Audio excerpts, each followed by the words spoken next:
Hello everyone, আসসালামু আলাইকুম। আশা করছি সবাই অনেক ভালো আছেন। বিকেলে ঠিক আগ মুহূর্তে নিজের পরিবার নিয়ে নিজের এলাকার বাইরে ফ্যামিলি নিয়ে ভালো একটু সময় কাটানোর জন্য ঘুরতে বেরোলাম। বাইরে একটা সময় যখন গ্রামে থাকতাম তখন গ্রামের এই যে সৌন্দর্যগুলো তখন আর সৌন্দর্য ওরকম ভাবে মনে হতো না। এখন যখন গ্রাম থেকে দূরে কোথাও থাকি তখন গ্রামের এই সৌন্দর্যগুলো, গ্রামের এই প্রাকৃতিক দৃশ্যগুলো দেখলে নিজের ভিতর থেকে অন্যরকম একটা ফিলিংস কাজ করে, যেটা আসলে আপনাদের বলে বোঝাইতে পারবো না। আজকে আমাদের গন্তব্য গোপালপুর খেয়াঘাট। বর্ষায় নতুন পানি আসছে নদীতে, তাই আমরা একটু খেয়াঘাটে যাবো নদীর পানিগুলো দেখতে। বের হওয়ার সময় বাজার থেকে কিছু তালের বিচি কিনে নিয়ে আসছি, যেটা আসলে নদীর পাড়ে গিয়ে খাবো, কারণ নদীর আশেপাশে কোনো দোকানপাট ওরকম ভাবে নেই। সত্যি কথা বলতে কি, উল্টাবাড়ির এই রাস্তাটা ভীষণ ভীষণ সুন্দর। আমি আমার ক্যামেরায় যতটুকু না ভালো করে দেখাইতে পারতেছি তার থেকে হাজার গুণ সুন্দর এই রাস্তাটি। গ্রামের রাস্তা যে এত সুন্দর হয়, যেটা আসলে আপনারা এখানে না আসলে কখনোই বুঝতেই পারবেন না। পিচ ডালার এই রাস্তার দুই পাশে প্রাকৃতিক গাছ গাছটার কোনো অভাবই নাই। প্রকৃতির ছোঁয়া, প্রকৃতির সৌন্দর্য যদি পেতে চান তাহলে অবশ্যই এখানে আপনারা আসতেই হবে।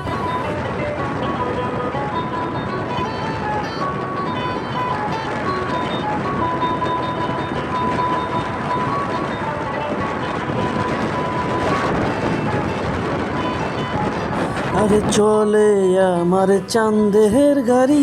গ্রামের এই আঁকাবাঁকা রাস্তা যখন পিচ ডালায় রূপ নেয় তখন মন খারাপ থাকলেও কেমন জানি ভালো লাগে। বিশ্বাস করেন ভাই, শহরে এমন অনেক রাস্তা আছে, এর থেকে অনেক ভালো রাস্তা আছে যে এখন পর্যন্ত কাদা মাটিতে ভরপুর। একটু সামান্য বৃষ্টি হলে নৌকা ছাড়া উপায় থাকে না।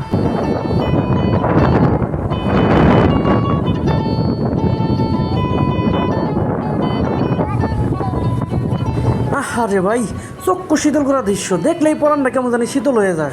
লক্ষ টাকার ভিউ, কোটি টাকা দিলেও এই ভিউ পাওয়া সম্ভব না ভাই। তবে গ্রামের অধিকাংশ পোলাপানি দুষ্ট, রাস্তায় দাঁড়ায় দাঁড়ায় সিগারেট খায়, এগুলো আসলে মানা জানা ভাই। গ্রামের এই সুন্দর দৃশ্যগুলো দেখে আসলে কখনোই চোখ ফিরানো যায় না। চাইলেও গ্রামের এই দৃশ্যগুলো ছেড়ে শহরে চলে আসতে হয়, শহরের এই চার দেওয়ালের মাঝে বন্দি থাকতে হয়। আসলে আমরা পুরুষ জাতি এমনই, পরিবারের দায়িত্ব যখন ঘাড়ে চলে আসে ছোট্ট এই জীবনের ইচ্ছার বিরুদ্ধে অনেক কিছুই করতে হয়, অনেক অনেক সকাল্লাদ জীবন থেকে ত্যাগ করতে হয়। গ্রামের এই মায়া, গ্রামের এই ভালোবাসা, সৌন্দর্যও ত্যাগ করতে হয়।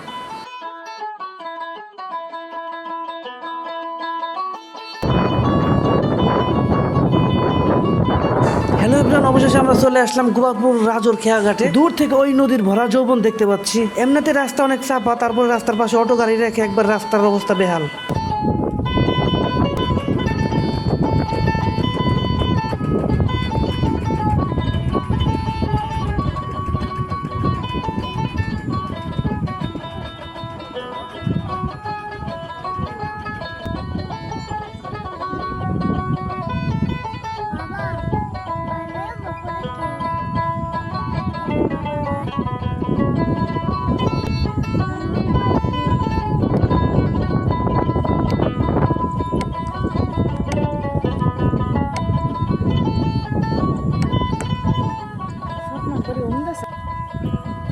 ধন্যবাদ সবাইকে। ভালো লাগলে ভিডিওটি লাইক, কমেন্ট, শেয়ার করতে ভুলবেন না। দেখা হবে, কথা হবে নতুন আরেকটি ভিডিও নিয়ে।